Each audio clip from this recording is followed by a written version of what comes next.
estaban en el limbo, todo lo relacionado con el Poder Judicial. Se sabía del presidente, quién era el presidente, el gobierno en general, un poco sobre el Poder Legislativo, sobre las cámaras, el Senado, los diputados, pero el Poder Judicial, jueces, magistrados, ministros, Consejo de la Judicatura, ¿quiénes eran? Ya no hablemos de los jueces, porque está difícil que se conozca a los jueces, son más de 1000, y es difícil que alguien conozca a 10, y los magistrados también como 1000, y es difícil que alguien sepa de 10.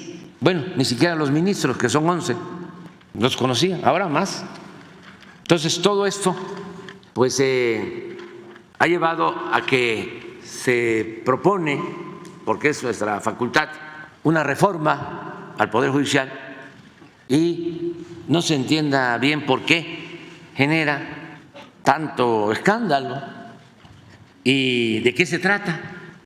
Ya ayer hablé cómo hemos venido limpiando el Poder Ejecutivo, el Poder Legislativo, pero nos topamos con el Poder Judicial, que es muy importante porque es el poder encargado de la impartición de justicia y de cuidar que se respete la Constitución, las leyes.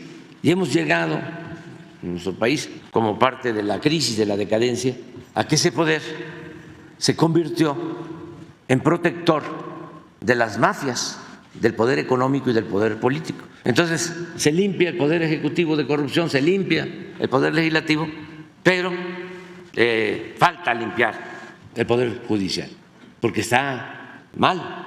Era un poder donde se acumulaba lo que se consideraba no importante para la llamada clase política o para los potentados, y se entregaba como moneda de cambio,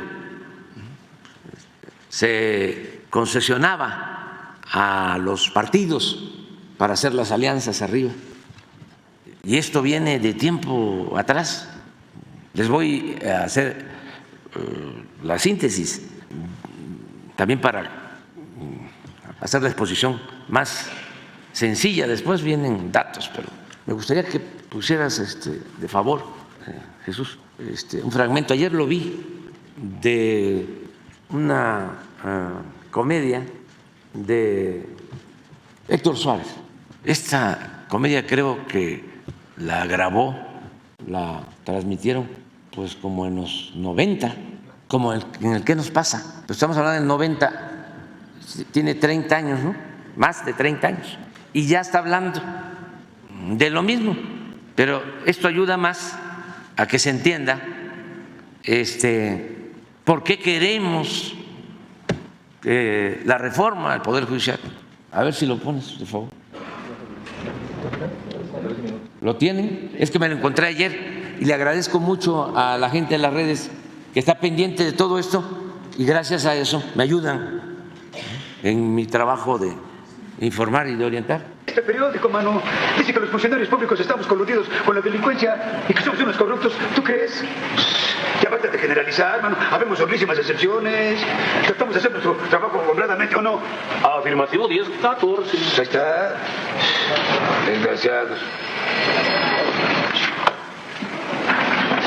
Yo, mi polaco, ¿qué pasó? Oye, ya me tienes bien abandonado, mano. ¿Qué? ¿Algo traes? Espérame, es que me está lastimando la ingle. Todo lo que me encargaste, Navarrito, todo. ¿A lo macho? A lo macho, mira. ¿Cómo ves? Más que está caliente. Sí, se siente, se siente. Hombre, hasta parece que lo copió a la medida, mano. A ver. Oye, pero con esto todavía no quedamos a mano, ¿eh? No te me desesperes, mi Navarrito. Si le traía otra cosa. ¿Traías o traes, güey? Traigo. Mira. 18 kilatotes, ya está caladita y todo. No, pues así se baila amiga con el señor, mano. ¿Qué tal? ¿Se me ve bien, no? Afirmativo 10-14. Es muy elegante, Navarrito, muy elegante. Oye, pero ¿estamos a mano? Ya vas. Mano a mano hemos quedado. Nada me debes, nada te debo, ¿sale? No se hable más. No se hable más, órale. Bueno, ¿qué tal?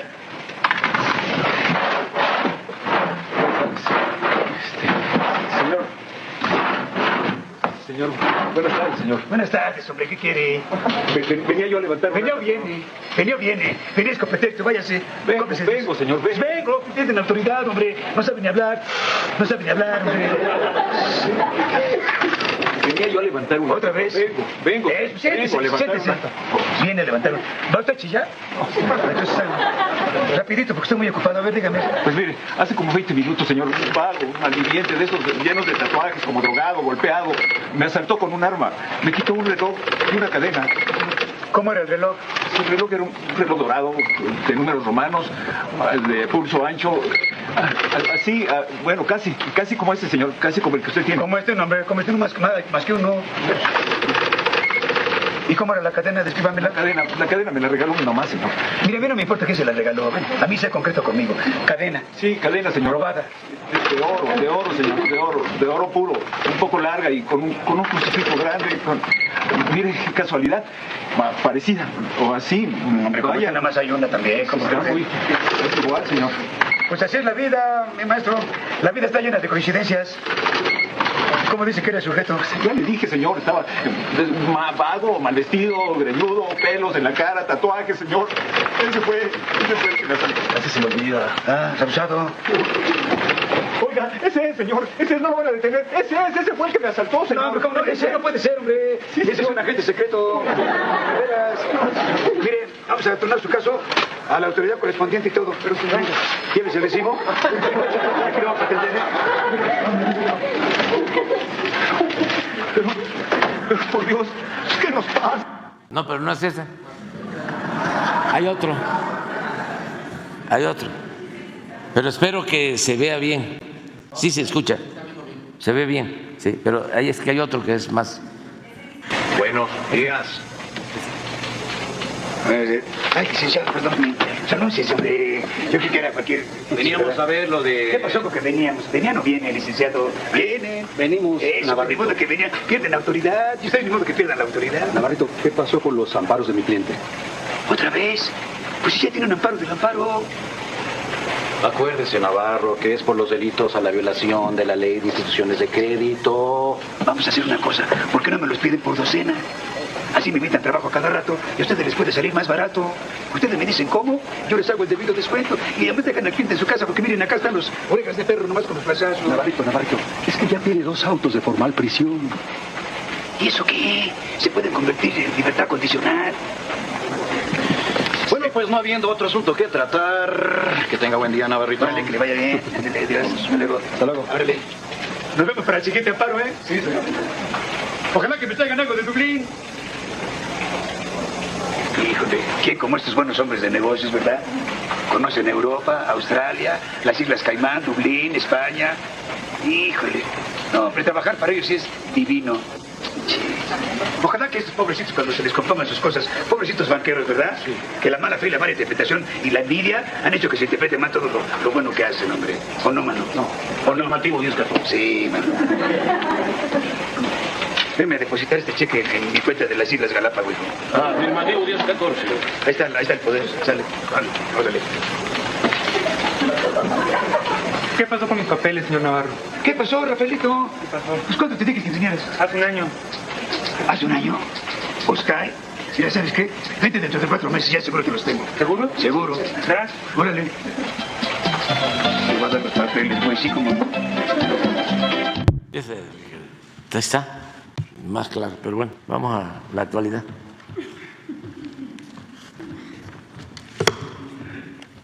Muchas gracias, presidente. Bueno, el día de hoy queremos presentar información relevante alrededor de la reforma al Poder Judicial. Como sabemos, ha habido pues mucha manipulación alrededor de esta reforma, muchas mentiras, y muestra de ello son algunos de los casos que vamos a presentar aquí, que tienen que ver con cuáles son las razones que han llevado a la presentación de esta reforma constitucional presentada por el presidente el 5 de febrero. Una de las principales mentiras o manipulaciones que se ha dicho es que hay un interés por parte del Ejecutivo de controlar el Poder Judicial, en específico la Suprema Corte de Justicia de la Nación, lo cual es totalmente falso. Si ese fuese la intención, estaría sencillo, no haríamos ninguna reforma. ¿Por qué lo decimos? Vamos a ver cómo hoy en día se eligen a los ministros y a las ministras de la Corte. Hoy, sin reforma, ¿qué dice la Constitución? El presidente, en este caso la presidenta electa, tiene la posibilidad de presentarle una terna al Senado de la República. Así se eligen hoy a los ministros y a las ministras. El presidente presenta una terna. Estas 3 personas las elige libremente la presidenta, simplemente con que sean abogados, tengan más de 35 años y tengan 10 años de experiencia. No es que tengan que tener una carrera judicial. Con esos 3 requisitos, el presidente presenta una terna al Senado de la República. El Senado de la República, de esta terna, elige a uno por 2/3 partes y también lo puede rechazar. Supongamos que lo rechaza. Si lo rechaza, nuevamente el presidente puede presentar otra terna. Y si es rechazada nuevamente, entonces el presidente o la presidenta designa directamente quién será el próximo ministro o ministra de la Corte. Es decir, el presidente realmente tiene la posibilidad de designar de manera directa y en caso de rechazo o si se tienen las 2/3 partes del Senado, como es el caso, pues entonces se podría conformar una mayoría. Adelante. Aquí podemos ver cómo, en el caso de la presidenta electa, podría designar, sin reforma, a 4 ministros. El primero es Luis María Aguilar, que concluye su periodo en diciembre de 2024. Ahí la presidenta ya podría designar al primer ministro. Con eso ya tendría 4 ministros. Si suponemos que hoy 3 están, con una visión más progresista, sumando este 4º ministro, ya se tendría por lo menos la posibilidad de evitar cualquier declaración de inconstitucionalidad de cualquier ley. Pero vamos más allá. En febrero del 26 sale Jorge Mario Pardo Rebolledo, se podría designar a otro ministro. Alfredo Gutiérrez Ortiz Mena sale en noviembre del 27 y Alberto Pérez Dayán sale en noviembre del 27. Esto quiere decir que a mitad del siguiente sexenio la presidenta tendría ya o podría tener la mayoría de los ministros de la Corte, 7 de 11.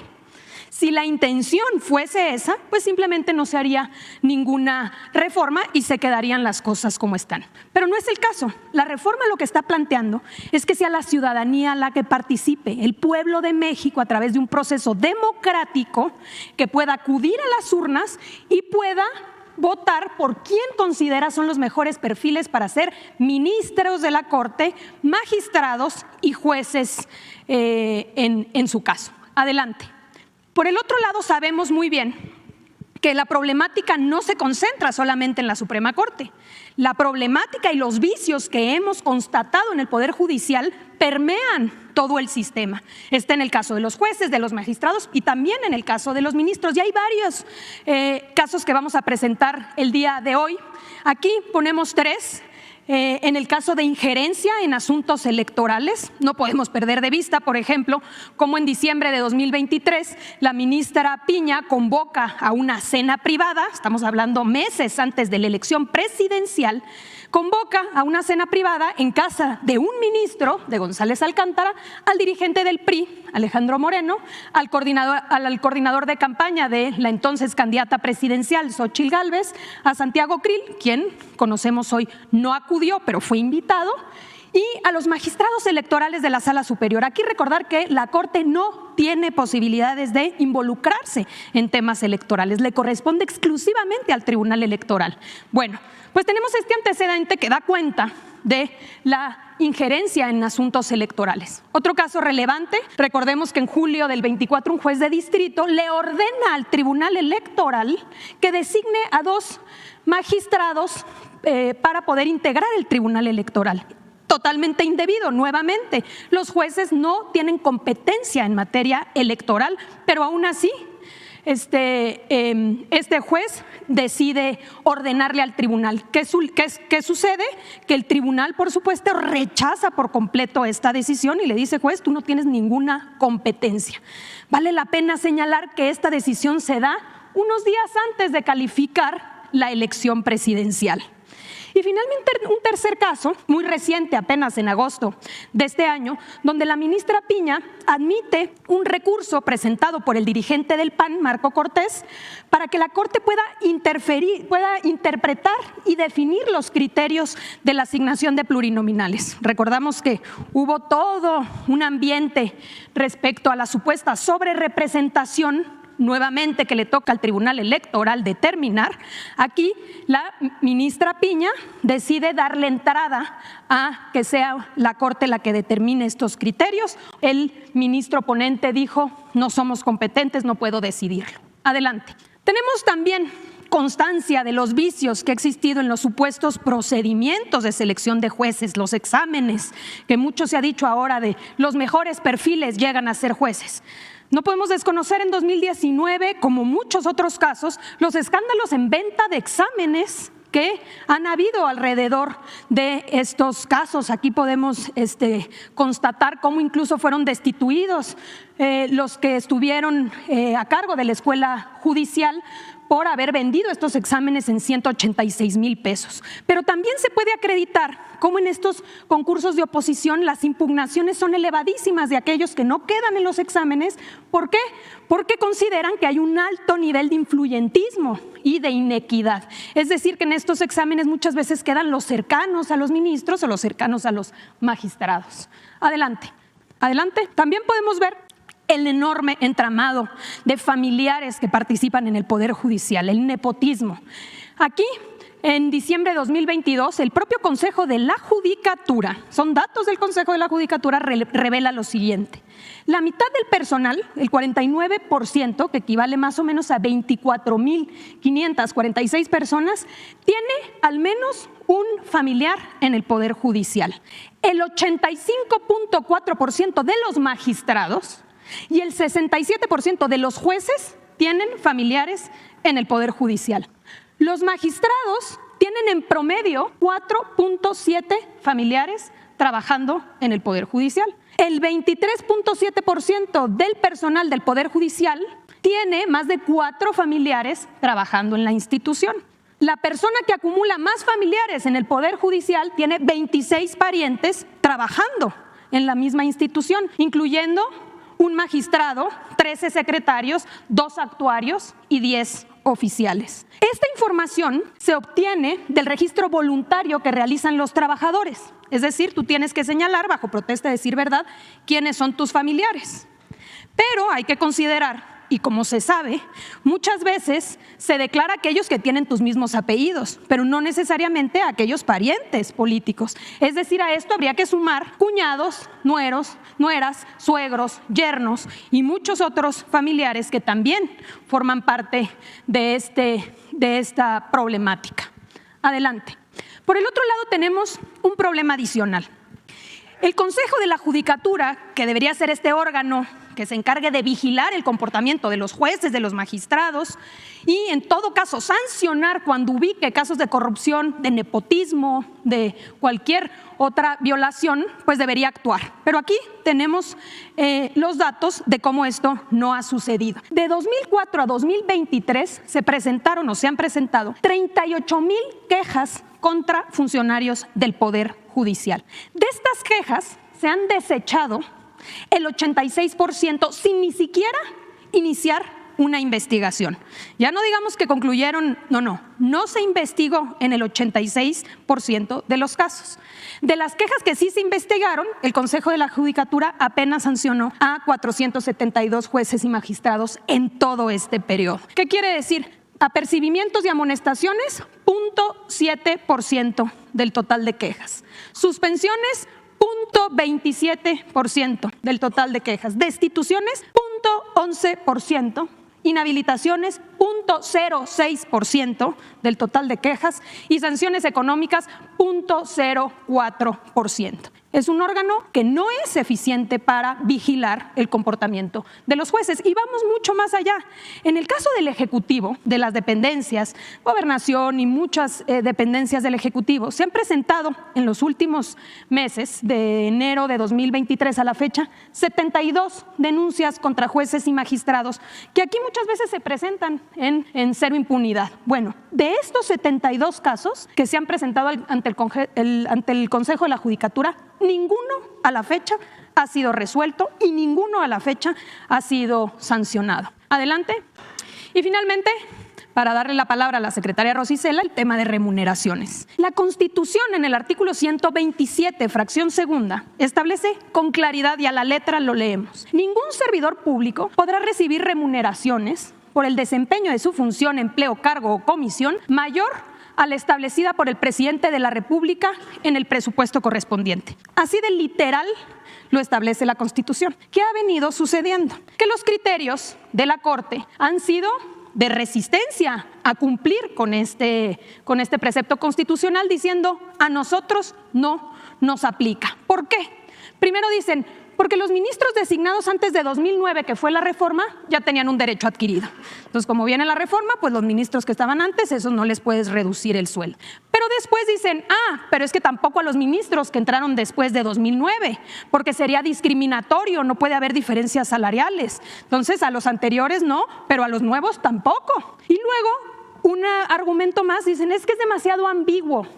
¿Qué se entiende por remuneración del presidente? ¿Qué integra la remuneración del presidente? Está muy claro que integra la remuneración del presidente. Aquí lo podemos ver en el caso del salario y las prestaciones del presidente, que ascienden con ambas a 161,538 pesos, y en el caso de los ministros a 460,783 pesos, sin contar muchos otros conceptos que se han venido sumando, como alimentos, camionetas, gasolina, telefonía, entre muchos otros privilegios que, como hemos dicho, suman más de 700,000 pesos mensuales, violando así flagrantemente la Constitución, cuando se supone debería ser este órgano que vigilara el cumplimiento de la Constitución. Ahora vamos a escuchar a la secretaria Rosy Cela todos los casos que dan cuenta del por qué la necesidad de esta reforma.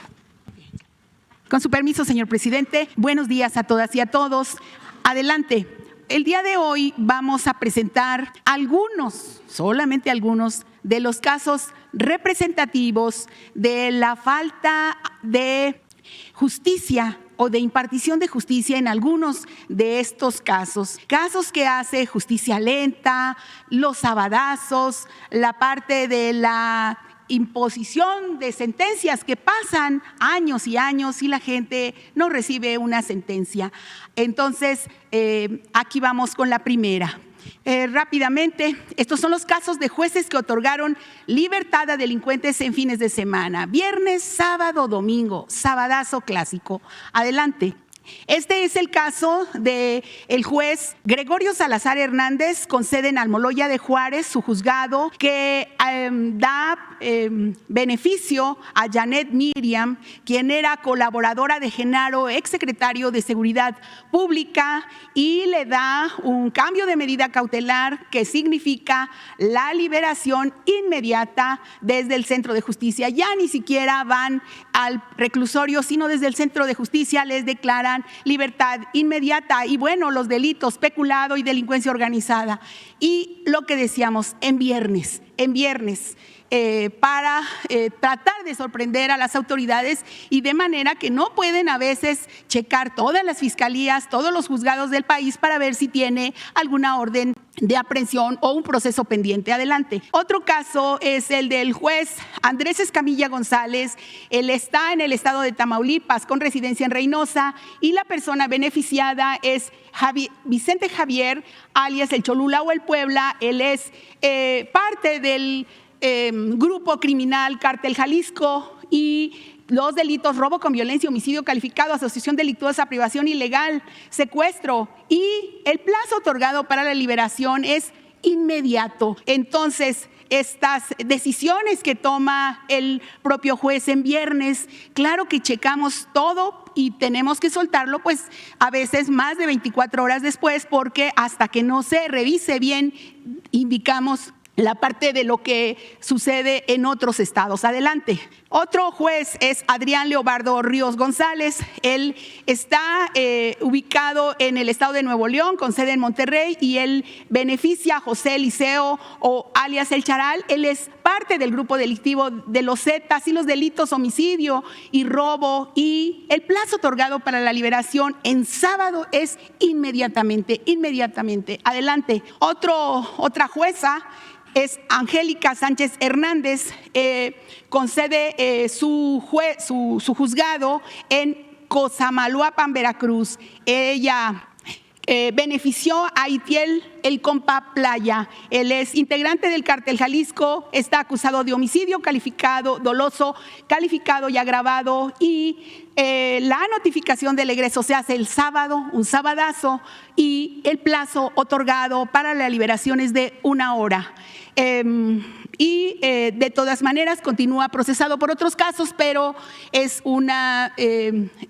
insistimos, es una irregularidad a todas luces la decisión de que en 1 hora se ha liberado además.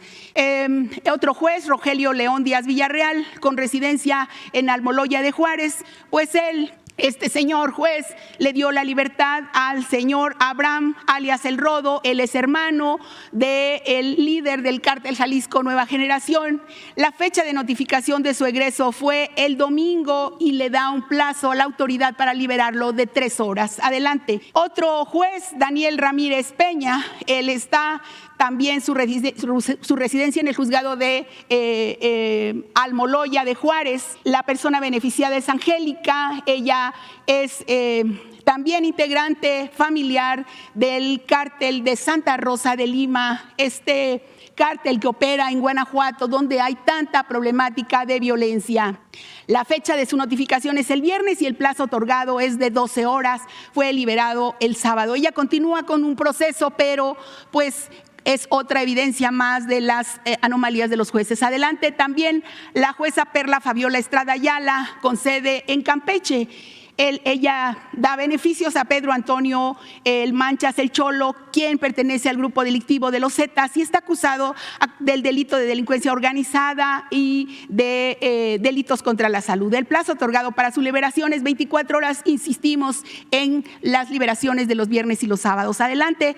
También la jueza benefactora Diana Montserrat Partida Arámbulo. Ella es una jueza sexta de distrito especializada en ejecución de penas de la Ciudad de México y da la libertad a Marcelino El Fantasma, integrante del cártel de Sinaloa, y los delitos contra la salud y portación de armas de fuego.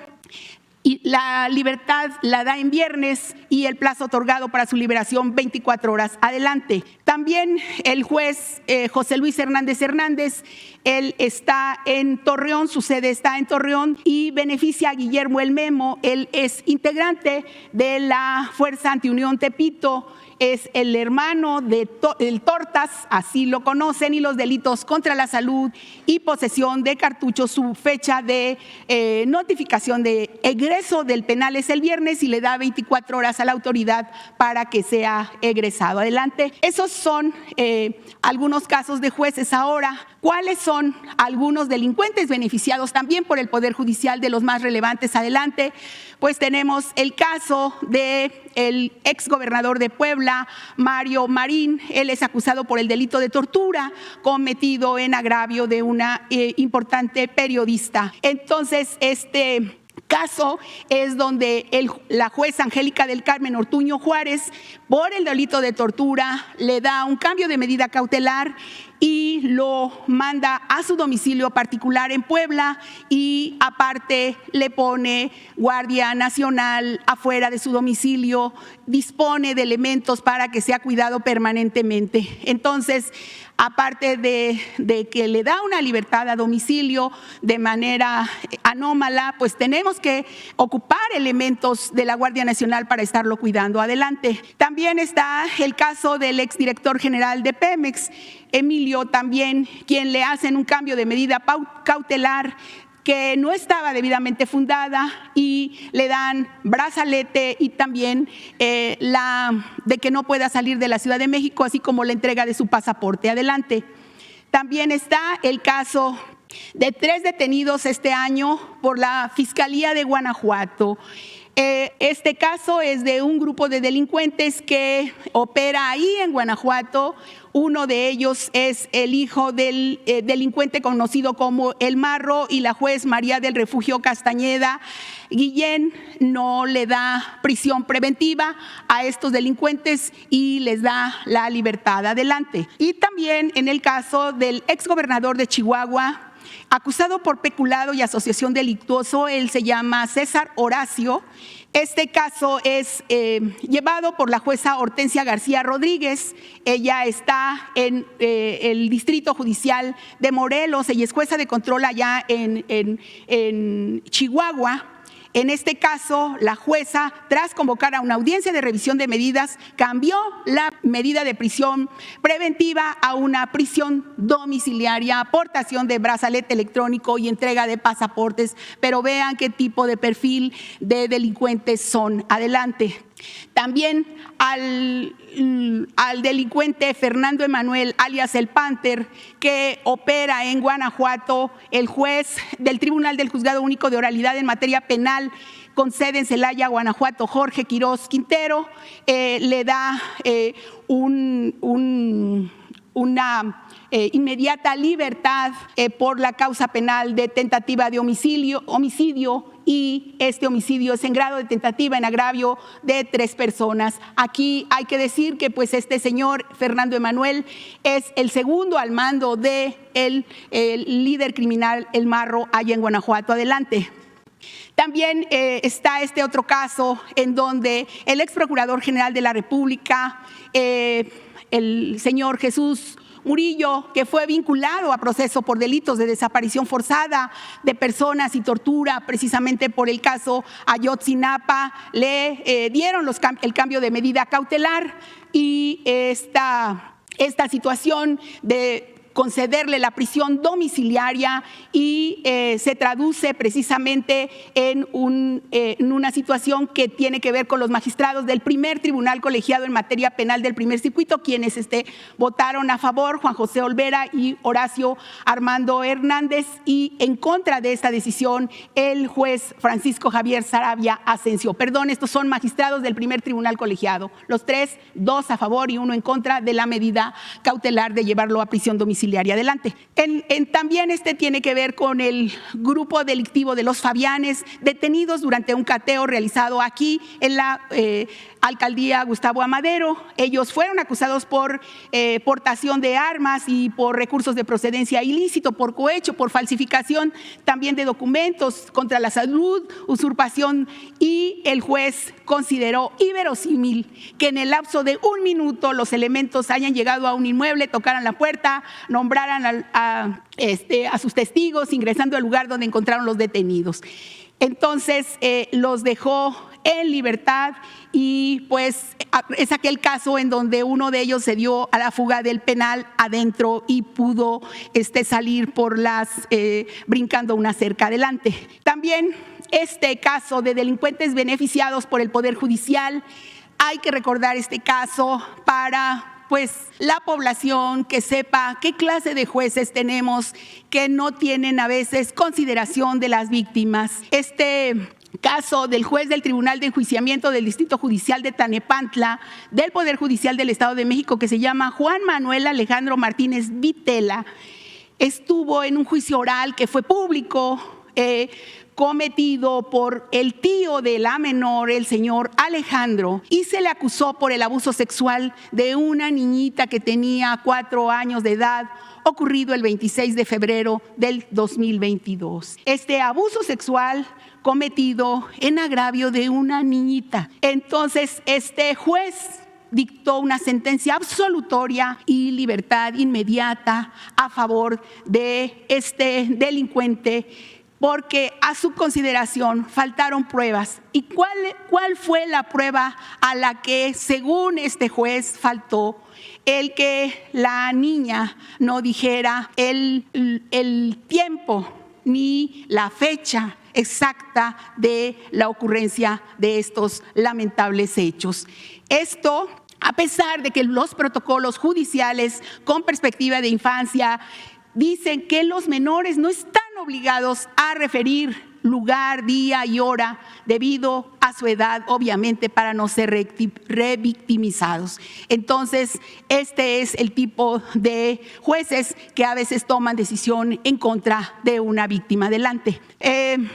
También está el caso de los magistrados del Tercer Tribunal Colegiado en materia penal del Sexto Circuito de Puebla, el magistrado Arturo Gamaliel, el magistrado Armando Mata y el magistrado José Luis Moya Flores. Esto es un amparo de revisión donde el Tribunal Colegiado otorgó amparo a Javier, presunto actor intelectual del feminicidio de Cecilia. ¿Por qué? Porque le dio una negativa a dar un trámite a solicitud para continuar el proceso y el juez, los tribunales dijeron sobreseimiento y le dieron la razón al juez de que ese caso debería ser sobreseído, debería ser acabado más bien. De acuerdo con el colegiado, la negativa de darle trámite a su solicitud afecta la libertad personal y trastoca los derechos constitucionales, pero ratifica, a pesar de todo, el sobreseimiento de y queda el feminicidio de su expareja completamente impune. Adelante.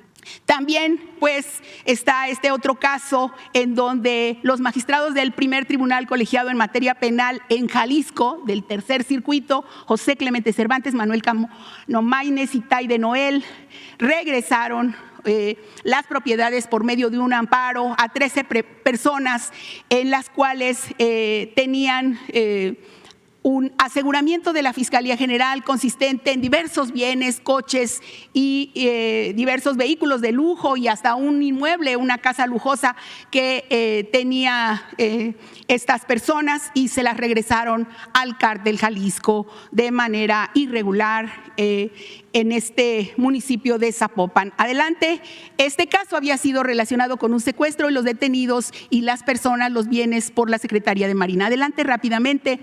Bueno, decir aquí, presidente, que de acuerdo a los datos de la Fiscalía General de la República, 24,000 personas de procesos penales federales están sin sentencia, de los cuales 1,326 personas con juicios penales pendientes de entre 5 y 10 años, 2,488 personas con juicios de 10 a 15 años y 767 personas tienen en la cárcel 15 a 20 años sin haber sido sentenciadas. También 232, imagínense, 232 personas que tienen más de 20 años en un penal federal y que no han recibido sentencia. Adelante, por favor. Es el caso del señor Ismael Vallarta, quien tiene 18 años con 9 meses y se encuentra privado de su libertad por los delitos de secuestro.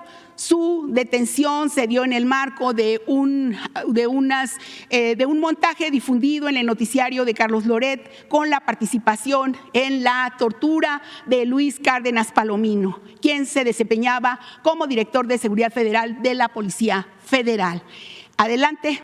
También está el caso de Giovanni Fernández Robledo Rodríguez y Paul Uriel Martínez Rodríguez, quienes fueron detenidos el 13 de julio, acusados de deportación. Después de 6 meses les imputaron el delito de secuestro y a la fecha no cuentan con una sentencia, ya han transcurrido 11 años y 2 meses privados de su libertad. Adelante, ya me tardé. Luego está el caso de Gabriel Hernández Gámez, quien fue detenido el 28 de diciembre del 2016, acusado de robo con violencia y un segundo delito por robo de un cajero. Actualmente lleva 8 años y tampoco ha recibido ninguna sentencia. Adelante, pues hay algunos otros casos. Adelante, por favor. Adelante, por favor.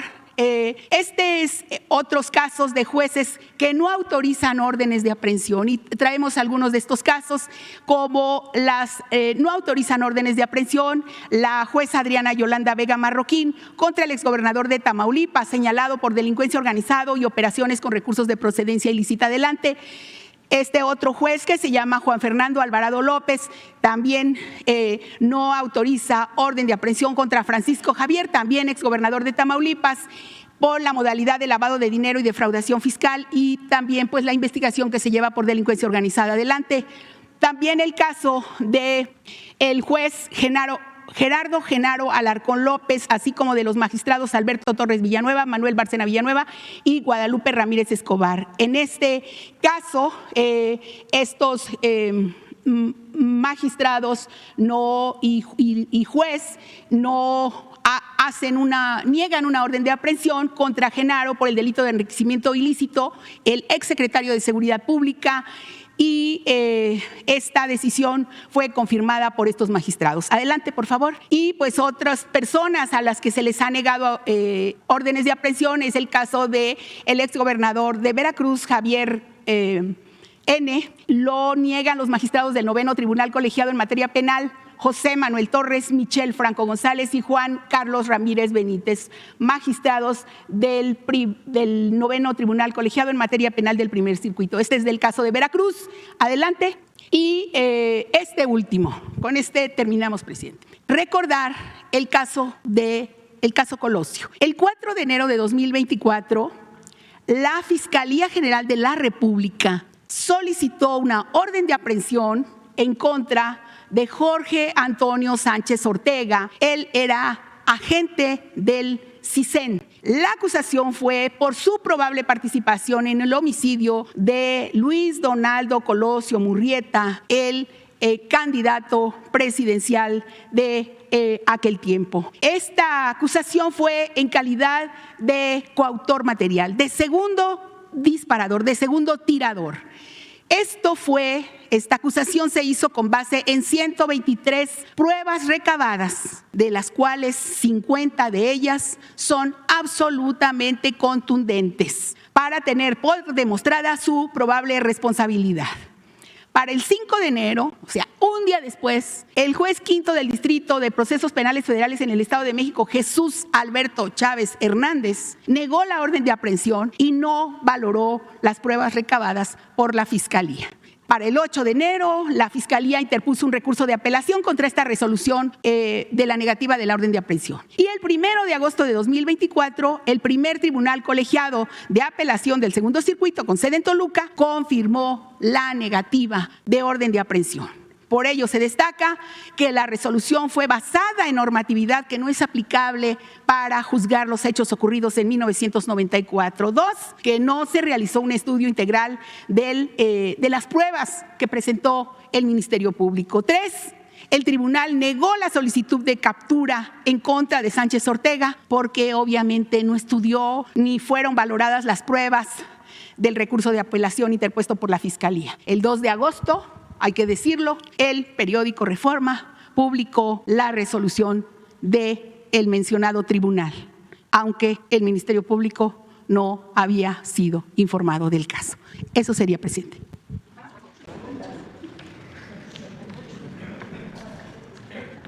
Hay bastante, pero se nos va todo el tiempo y mejor si hay preguntas sobre el caso las vamos desahogando.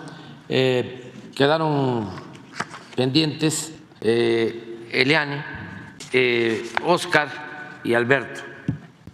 Muchísimas gracias, presidente. Mi nombre es Eliane Valadez, de mi medio Eli TV Oficial en YouTube. Y mi pregunta pues tiene que ver con esta presentación que se acaba de hacer en cuanto al nepotismo. Nosotros pues hemos tenido la oportunidad de estar en las calles e entrevistar a los jóvenes que han estado protestando tanto a favor como en contra.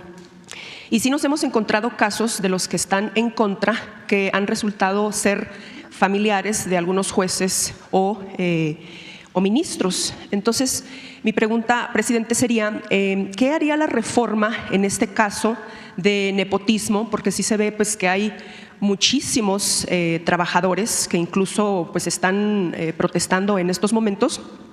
¿Qué haría la reforma en este caso para, pues, digamos, limpiar el Poder Judicial de tanto nepotismo? Porque pues muchos de estos trabajadores incluso ganan más que el presidente de México. Y pues también los medios han estado formando parte importante de estos eventos de manifestaciones, en cuanto que hemos visto que a los jóvenes que están protestando en favor, pues no se les ha dado, digamos, relevancia en los medios convencionales, y a los que están protestando pues en contra de esta reforma sí se les ha dado. Presidente, por favor, si me puede responder pues estas preguntas, ¿no? Yo pienso que al momento de que la gente, todos los mexicanos, sean los que elijan a los jueces, a los magistrados, a los ministros, que esa es la esencia de la reforma, que a los integrantes del Poder Judicial los elija el pueblo. Ya vamos a avanzar, no se van a terminar de la noche a la mañana problemas, abusos de autoridad, pero ya el juez va a tener un comportamiento distinto, porque no se va a sentir influyente o producto del influyentismo ni del nepotismo, sino que va a estar ahí en ese cargo por voluntad de los ciudadanos y se va a sentir libre para poder impartir justicia. No va a tener compromisos con nadie. Es como si el presidente, como era antes, llega porque lo impulsaron, lo apoyaron potentados, o fue producto de una campaña mediática, lo impulsó, lo apoyó la oligarquía, porque así era. Yo fui víctima de la oligarquía porque consideraron que era un peligro para México, un peligro para sus privilegios, y nos robaron la presidencia en el 2006 con muchísimo dinero, con compra de votos, con falsificación de actas, con relleno de urnas y con toda una campaña mediática y una guerra sucia para poner a un pelele y poder mantener los privilegios de no pagar impuestos, de quedarse con los bienes del pueblo, de la nación, poder seguir humillando, ninguneando a los mexicanos y estar al servicio de una minoría rapaz. Cuando no es así, el que llega a ocupar un cargo llega a representar al pueblo, a todos, a ricos y a pobres, del campo, de la ciudad, sin clasismos, sin racismo, sin discriminación. Es lo mismo lo que se busca con la reforma del Poder Judicial, que elijan. Miren, en este caso de el probable segundo tirador en el asesinato del licenciado Colosio, candidato del PRI, es evidente que es un asunto político, de encubrimiento. Les voy a dar mi testimonio sobre el caso. Yo no estaba enterado porque es una investigación que llevó a cabo la Fiscalía, que dicho sea de paso es autónoma. Y de repente, no sé si primero o después, un periodista vinculado a Salinas de Gortari, que fue su jefe de prensa o estuvo de director del Nacional, de un periódico oficial, no, Riva Palacio,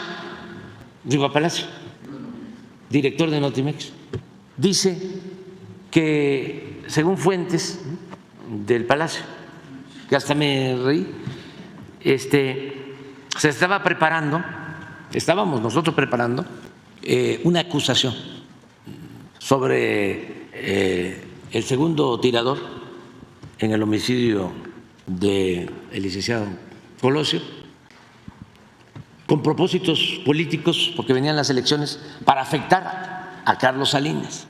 Entonces, leo la columna y aquí mismo digo, ¿qué le pasa a este señor? Hasta me reí y dije que era la fuente, ¿no?, de aquí del patio central. Pero como a la semana o a los 15 días, en efecto, me informan de la Fiscalía que estaba abierta la investigación, que sí existía la investigación y que iban a solicitar orden de aprehensión. O sea, él sí estaba informado, yo no. Entonces en su momento reconocí de que tenía razón, que no era un asunto de nosotros, pero que sí estaba abierta la investigación, porque pues, en los sótanos, ¿no?, de las mafias hay comunicación constante. ¿Y qué pasa? Presenta, bueno, les agrego, yo no sabía tampoco, pero aquí sí creo que ni la inmensa mayoría de los mexicanos no sabíamos de que García Luna, yo me enteré hace un año de que García Luna había entrado jovencito al CISEN de Salinas en 1989. Ni por aquí me pasaba. Bueno, llegué a pensar, y todavía no estoy tan seguro, que lo supiera Calderón, porque no se sabía nada. Pues resulta que García Luna comenzó a formarse en este grupo de espionaje que creó Salinas, que se encargaba de cosas muy, muy feas. Es cosa nada más de recordar lo que sucedía, o sucedió en ese sexenio.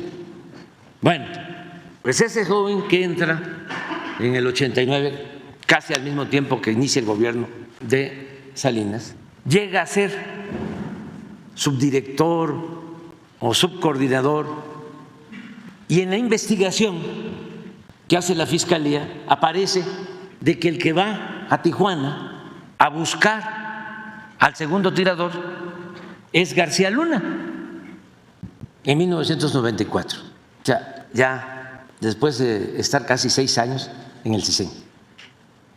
Bueno, presenta la Fiscalía la solicitud al juez de orden de aprehensión y me consta, porque me mandaron el informe por escrito de la Fiscalía, que le dice el juez al Ministerio Público: esto no procede, esto es una maniobra política del presidente y no vamos a conceder la orden de aprehensión, cuando no tenía yo nada absolutamente que ver, porque soy respetuoso de la autonomía de la Fiscalía, y niega la orden de aprehensión. No sabía, ahora tampoco, de que ya el recurso de la Fiscalía lo había rechazado el tribunal en agosto, y no sabía, pero es muy importante el dato, de que antes de que notificaran a la Fiscalía, ya el periódico Reforma lo había publicado, el periódico que ayudó a fundar Carlos Salinas de Gortari en la Ciudad de México y que representa a todos esos intereses. Entonces, urge la reforma al Poder Judicial, y sí va a ayudar mucho, porque aquí se habla de delincuentes, de el crimen organizado, pero lo que más les preocupa a los que están en contra de esta reforma es que van a perder sus privilegios, porque el Poder Judicial está al servicio de potentados, al servicio de la delincuencia de cuello blanco. Hay ministros que dependen de los hombres con más poder económico en el país, están al servicio de las grandes corporaciones económicas, financieras, nacionales y del extranjero. Y esos son los que no quieren que haya Estado de Derecho, quieren mantener el influyentismo, la corrupción y el Estado de Chueco. Aunque dicen que la reforma no garantiza que no haya corrupción. ¿Qué dice usted a esto? ¿Cómo no va a garantizar la reforma eso? Sí, al momento que los jueces, magistrados, ministros sean electos, van a tener que actuar con rectitud. Primero, van a tener la arrogancia de sentirse libres. No van a ser títeres, peleles, súbditos de nadie. Van a tener como jefe al pueblo de México, al pueblo que es el soberano en una república. Y luego la reforma también propone crear un tribunal al interior del Poder Judicial, pero no dependiendo o dependiente de, como sucede actualmente con el Consejo de la Judicatura, de los mismos ministros, porque si no pasaría lo mismo, ¿no? ¿Desde cuándo no hay un juez en la cárcel, un magistrado, un ministro? Nada, no resuelven nada. Entonces, en la reforma se está proponiendo que haya un tribunal que tenga facultad para sancionar a jueces, a magistrados, a ministros, si hay actos de corrupción o este tipo de prácticas, a todas luces ilegales, violatorias de la legalidad. Entonces, sí es importante la reforma. Y esto es lo que queríamos aclarar. Los que están trabajando también, pues ya tienen sus plazas, ya aunque sean familiares de los jueces, de los magistrados, de los ministros, ni modo que se les va a despedir. Eso no lo contempla la reforma. La reforma contempla la elección y es también el pensar que la justicia no solo es despedir gente, no solo es castigar, la justicia es en mucho prevenir que estas cosas ya no se repitan, que podamos eliminarlas, desterrarlas de nuestro país. Y hay que tener confianza en que sí se puede, hasta en el peor de los casos, como dicen los abogados, aceptando sin conceder, de que los senadores decidan, necesitamos mantener al Poder Judicial porque requerimos de la corrupción. Sí, como antes se decía de que salía uno de aquí y era tanto el aire puro, ¿no?, que había que pegarse a un escape allá en el trópico. Bueno, porque puede haber, bueno, estamos viendo que están defendiendo al régimen de corrupción. Esto es lo que están defendiendo, clarísimo. Es lamentable, pero esa es la realidad. Aunque le den la vuelta y que digan se acaba la república y llega una monarquía, y se acaba la república y llega una dictadura.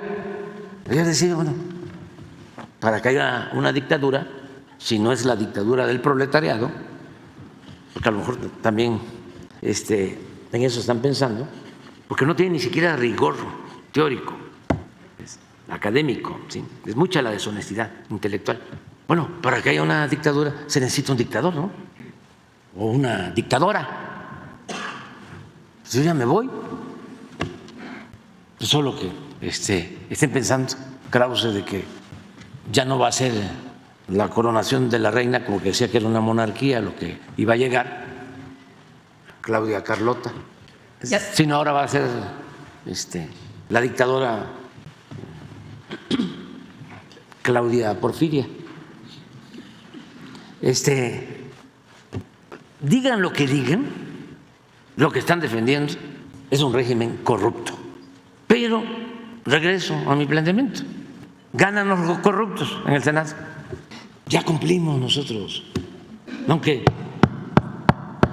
tocó madera, pero ya no nos quedamos con todo esto. Nadie nos va a poder reprochar el día de mañana de que no cumplimos con nuestra responsabilidad, porque es una obligación moral enfrentar esta corrupción en beneficio de nuestro pueblo, en beneficio de nuestro querido México, que es lo que estamos haciendo. Entonces, también que no espanten de que, a ver, se va a despedir a los trabajadores. No, ni siquiera los familiares, ya. Antes como antes, ahora como ahora, es arriba.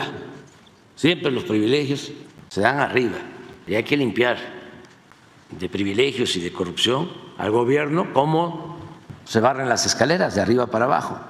Y es cortar el copete de privilegios. Y se avanza muchísimo. Y eso es lo que está de por medio. Muchas gracias, presidente. Mi segunda pregunta sería, señor presidente, ¿en dónde se puede reportar el mal estado de las carreteras federales, especialmente Los Reyes Lechería en ambos sentidos, ya que usuarios pues, en nuestras redes sociales nos han comentado que se encuentran varios tramos en pésimo estado, especialmente por las últimas lluvias que han habido. Y pues dado al pésimo estado ha habido incluso accidentes y también pues las entradas, digamos, principales del Estado de México a la ciudad. Si hay algún número o cómo la población. Si son federales es en comunicación. Si son estatales es al gobierno que corresponde, ¿sí? El gobierno del Estado. Y sí hay que atender todo lo relacionado con las carreteras, el mantenimiento. En el tiempo de nosotros destinamos pues como 20 mil millones al año al mantenimiento de carreteras. La mitad para carreteras atendidas de manera directa por la Secretaría de Infraestructura, de Obras Públicas, y la otra mitad por un convenio que encontramos de la pasada administración para darle mantenimiento a ciertas carreteras. Por ejemplo, la carretera Querétaro, Ciudad de México. Esa tiene una concesión, hay un convenio con una empresa para darle mantenimiento. Fueron convenios que se entregaron al final de la administración anterior. Los respetamos, se hizo un descuento porque en general esos convenios sumaban 10 mil millones aproximadamente. Incluye, por ejemplo, la carretera de Arriaga a Tapachula, la carretera de Coatzacoalcos a Villahermosa, la carretera de Campeche a Mérida.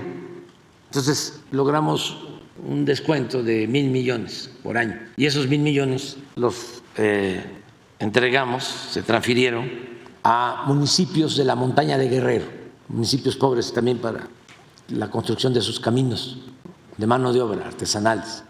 Entonces son 10,000 millones fijos del presupuesto, más otros 8 o 10,000 millones aproximadamente de la Secretaría de Comunicaciones, Transportes de manera directa, de modo que dedicamos pues como 150,000 millones al mantenimiento de caminos en el sexenio.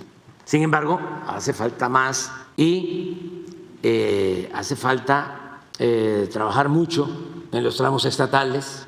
Especialmente en el Estado de México, que es donde pues sí, escuchamos muchas quejas, especialmente porque pues en otros años no se hicieron de muy buena digamos calidad, sí, y pues el día de hoy se ven los estragos, ¿no? Especialmente cuando llueve y pues se ponen en muy mala situación. Tiene que haber un plan para repavimentar, sí, carreteras libres, también atender las calles en las ciudades. Todavía sigue saliendo en las encuestas que hace el INEGI, cuando le preguntan a la gente de las ciudades sobre sus problemas, el principal problema que ven son los baches. Sí. Y hemos destinado 5,000 millones que se le entregan a los estados fronterizos, todo lo que se obtiene por la regularización de los trámites de los vehículos extranjeros, se les entrega a estados y municipios para arreglar sus calles. Pero hace falta más. Sí. Muy bien, presidente. La presidenta va a atender todo eso y yo creo que va a poder llegar a acuerdos con gobiernos estatales, municipales, convenios de participación para obras públicas, ¿no?, que hacen falta. Sí. Muchas gracias, presidente. Y ya nada más por último, si nos podría hacer una aclaración especialmente para los adultos mayores en el extranjero, que parece ser que aquí en la mañanera se dio la noticia que desde el extranjero podían tramitar su pensión en los consulados. Pues a nosotros nos han llegado, digamos, esa situación y ellos van a los consulados y les dicen que no, más sin embargo parece ser que escucharon de su persona aquí en la mañanera que sí podían tramitar su pensión en el extranjero. Yo les doy el ejemplo de mi padre, ¿verdad?, que él vive en Chicago y vive en Zacatecas, parte del tiempo y él la tramitó cuando vino a Zacatecas, más sin embargo no la tramitó en Estados Unidos. No sé si nos podría aclarar esa situación. ¿Sí la tiene tu papá? Mi papá sí la tiene, pero él vive, digamos… Porque él hizo el trámite aquí. Él hizo el trámite acá. Sí, yo le voy a preguntar. Muchas gracias. Se tramita. Sí, que se hace el trámite aquí. Sí. Así es. Sí, o sea, no hay un trámite en el extranjero. ¿Y por qué no se puede en los consulados? No sé, es la parte del ejercicio del derecho a los mexicanos en el exterior. Pero solo se tramita aquí hasta ahorita. Bueno, traemos la respuesta, ¿sí? Para ver por qué no se puede hacerlo allá en los consulados. Porque son nuestros paisanos, son mexicanos. Información acerca de eso, les están diciendo que incluso va a ser retroactivo, o sea, ha habido mucha desinformación. Sí. Usted la instrucción que dio fue que la secretaria Ariadna iba a hacer la propuesta para que Que venga Ariadna, que venga, y que además nos informe cómo va, porque se están entregando ahora los pagos de este bimestre. Que venga y que nos informe, puede ser el viernes. Ok. Y que nos diga qué está pasando. Bueno, tenemos tiempo todavía. A ver, Óscar González. Buenos días, presidente. Óscar González de Radio Relax 104.5 FM. Fíjense que un tema que ya se ha traído aquí a la mañanera respecto a una construcción de un puente de la comunidad mixteca en Ilamacingo, en Puebla, le agradecen el apoyo que está brindando usted y al mismo tiempo si se puede terminar en el tiempo que le queda y si ya se encuentra autorizado y si pudiera advertir a toda la población ahí mixteca, pues que no se dejen engañar por algunas personas que pidan cooperación para dicho puente ahí en Ilamacingo. Por otro lado, presidente, el representante de los campesinos de Francisco y Madero, Javier Arteaga Morales, le solicita a usted, presidente, su comprensión para entender que el campo y el hambre de los campesinos no tienen agenda, que si acuden a usted es porque es urgente que voltee a ver el problema social que viven y la cual han intentado de mil maneras que la Conagua resuelva, pero su esfuerzo ha sido en vano. Presidente, ya han transcurrido varios días donde se trajo a la mañana el 9 de agosto que se les pusiera la problemática y es la fecha que el director de Conagua no les ha atendido ni respondido las 20 llamadas que han hecho. Incluso ya hizo una movilización el 22 de agosto aquí en el Zócalo. Por eso le piden que esto sea serio, que si les brinda un breve espacio para que de propia voz le den los pormenores de la problemática, ya que temen que lo hayan mal informado y también solicitan, se quieren instrucciones más precisas, pues hay fechas de atención y que designe a alguien que dé seguimiento a dicha resolución, presidente.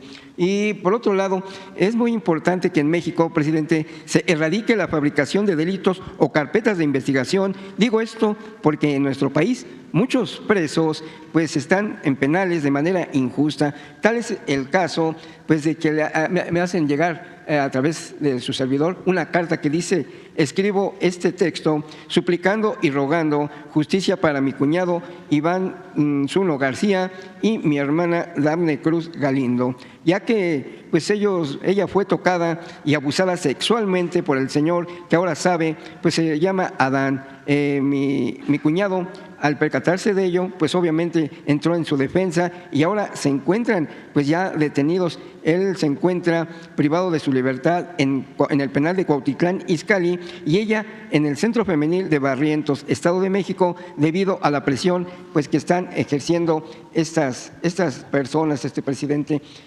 También déjeme comentarle que en otro tema, pues aquí en el carácter de representante actual, la Bermeja Unidad y Prosperidad por Guerrero, en la unidad de Ciudad Taxco de Alarcón, Guerrero, por este medio le pedimos su valioso apoyo para que en calidad de presidente de México pues pueda interceder por la gobernadora Evelyn Salgado Pineda del Estado de Guerrero para que repare el daño patrimonial del que ha sido objeto el periodo 2001 a 2005 por el entonces gobernador priista, licenciado René Juárez Cisneros, al realizar una obra en el tramo carretero denominada Vía Alterna sin decreto de expropiación. Y por último, presidente, comentarle también que respetuosamente, pues aquí en En Xochimilco, pues también le piden de manera atenta que los vecinos del paraje denominado Luciatla, en el pueblo de Santa Cecilia, Tepetlapa, en la alcaldía de Xochimilco, se dirigen a usted para solicitar interceda ante autoridades del gobierno de la Ciudad de México y la Asamblea Legislativa para que después de 30 años de gestiones sea otorgado el uso del suelo habitacional y con ello se pueda acceder a los servicios básicos como luz, agua y drenaje. Y por último, presidente, si me lo permite, pues los chinos de Time Ceramics ya están produciendo pisos y losetas sin permiso de aguas ni permisos para comprar pipas. Usted ya conoce a los afectados porque los ayudó a reunirse ya en 2 ocasiones con María Luisa Albores y Germán Martínez. Se logró que con agua clausurara el pozo del ayuntamiento y de la ex hacienda del Gringo. Pero ahora los chinos están ya adquiriendo el agua de la ciudad de Sagún, Texcoco y Tlaxcala. Todos los días siguen entrando 40 pipas de agua. Time Ceramics, los afectados denuncian que los chinos son los nuevos dueños del agua. ¿Es cuánto, presidente? Muy bien. Mira, si te parece, vamos a pedirle a Rosa Isela que nos ayude con lo que estás planteando sobre el caso de Tlanepantla, ¿verdad? ¿Perdón? O Cuautitlán. Cuautitlán. Sí, de lo de los abusos y de las personas que están detenidas. Ahí también aprovecho para, ahora que estaba escribiendo, hay una manifestación acerca de un preso, un campesino en Veracruz, aquí afuera, estamos manifestándose, lo acusan de un presunto homicidio y dicen que es falso, entonces que si lo ves. El caso del agua lo vemos con Jesús. Nada más te pregunto, lo de Madero que planteaste es distinto que lo de Hidalgo. Es en Hidalgo. Es lo mismo. Es lo mismo. Es lo mismo. Es lo mismo. Sí, ya se está atendiendo eso, Incluso ya llegó hasta la presidenta electa, porque me comentó algo sobre eso. Ya se está viendo. Está interviniendo con agua y María Luisa Albores, también el gobernador Menchaca y la presidenta. Ya se está analizando para que le comentes a los campesinos. Gracias. Y los otros asuntos, lo del puente, pues yo creo que con Sergio Salomón, el gobernador de Puebla, porque está en Puebla, ¿no? Sí, así es. Sí, que le vamos a pedir que intervenga. Muy bien. Gracias. Y vemos los otros casos. Nos tenemos que ir porque vamos a un acto al Colegio Militar. Vamos a estar con los mandos de el Ejército, de la Armada y con los integrantes del Colegio Militar y de la Escuela Naval, cadetes. Vamos a estar juntos, la presidenta electa, y se va a llevar a cabo esta ceremonia, pues es para seguir reafirmando de que los marinos, los soldados son pueblo uniformado y que nos ayudan mucho para hacer realidad la transformación del país. Primero porque significa la seguridad de los mexicanos. Con ellos, sobre todo a partir de que se autorizó la creación de la Guardia Nacional, que son 130,000 elementos, podemos garantizar la paz, la tranquilidad en todo el país. La Guardia Nacional tiene ya 500 instalaciones. Esto nunca había sucedido en el país. La Policía Federal, que existía, lo más que llegó a tener fueron 40,000 elementos y no todos operativos. La Guardia Nacional son 130,000 elementos. La Policía Federal, yo creo que no construyó ni un solo cuartel. Y ahora la Guardia Nacional tiene pues 400 cuarteles nuevos construidos por los ingenieros militares y 100 donados por la Secretaría de la Defensa, 500 instalaciones. Y no solo es la seguridad, es que ayuda mucho. Por ejemplo, se cuida a los ciudadanos y también cuidamos que no se enfrenten los de las bandas. Todo esto último de Sinaloa, sí. El reporte es que se enfrentaron, lamentablemente hirieron a 2 militares que van a ayudar para evitar el enfrentamiento y a proteger a inocentes. Lamentablemente falleció un sargento. Mandamos a su familia nuestras condolencias. Fallece en el cumplimiento de su deber. Hay un herido, se detuvieron a personas de la delincuencia, a uno en especial, y mucho armamento. Y decirle a los ciudadanos de Sinaloa y de Culiacán que se está pendiente y se está actuando y hay elementos suficientes para garantizar la paz, la tranquilidad, y que hasta ahora, afortunadamente, las cosas se están tranquilizando. De todas maneras, vamos a seguir cuidando y no es ir a reprimir, es garantizar la protección de la gente, de los ciudadanos, y también a evitar que se enfrenten las bandas. Sí. ¿Se está fraccionando el cártel de Sinaloa? Es que no quiero adelantar nada. Es un enfrentamiento, espero que sea transitorio, es que ya fue lo que sucedió ayer en la madrugada y ya parece que regresó la calma, y pedirles a todos pues que actúen de manera responsable. Y ya el informe que tenemos en la mañana es que no hay enfrentamientos hasta ahora, desde ayer al mediodía hasta la mañana de hoy, y ya hay protección de la Guardia Nacional y de las Fuerzas Armadas.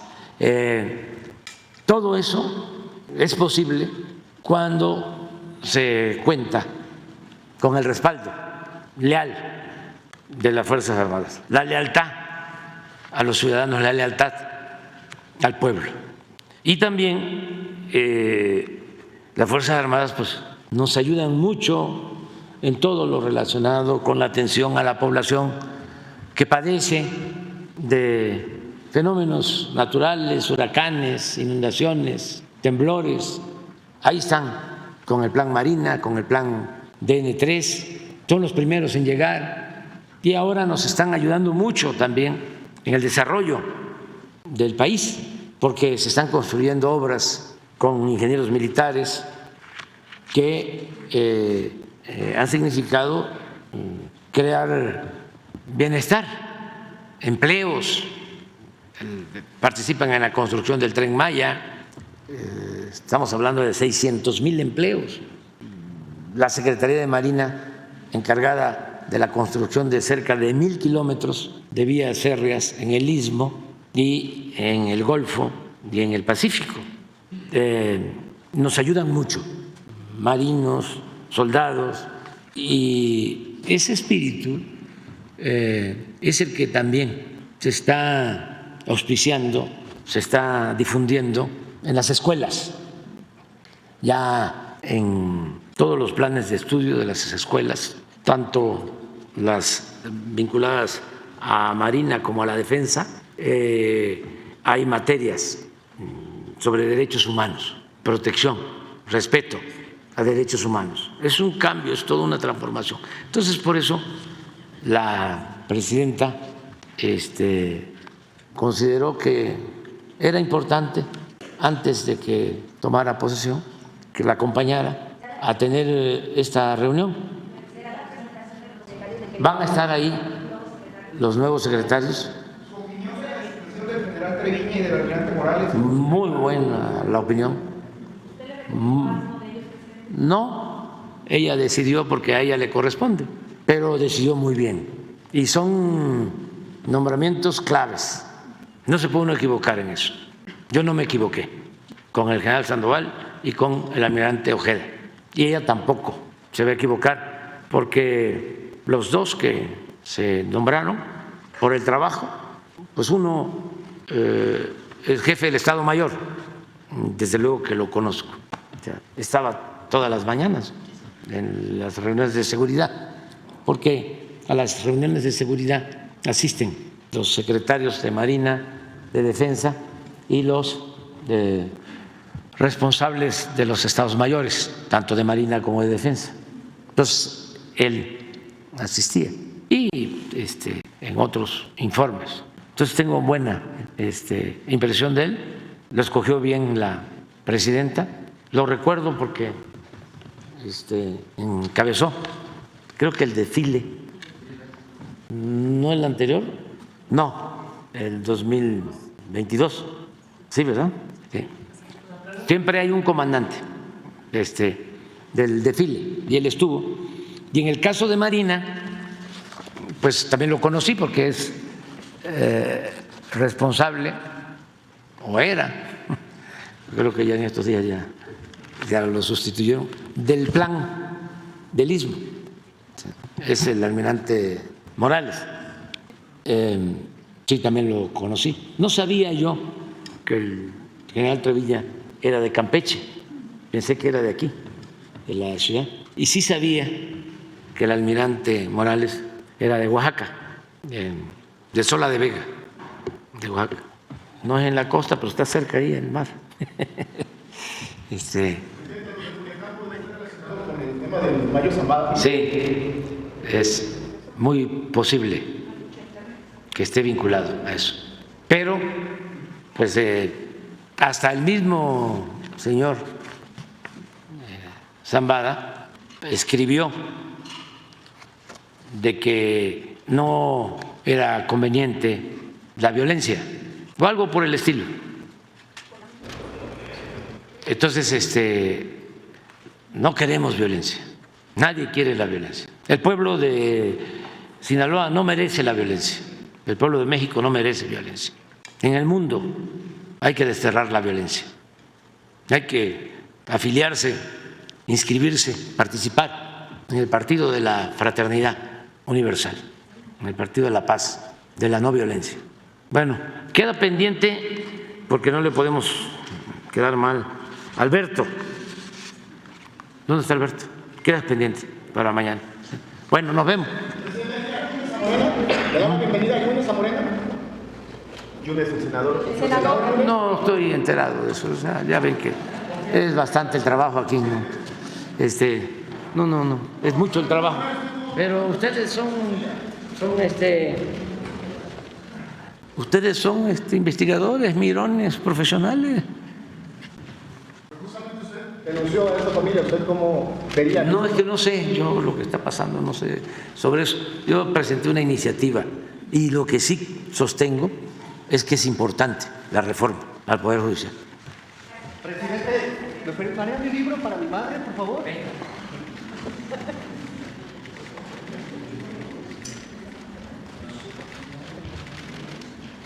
Tú eres inteligente, pero tu mamá es más inteligente. ¿Cómo se llama? ¿Cómo se llama? Silvia.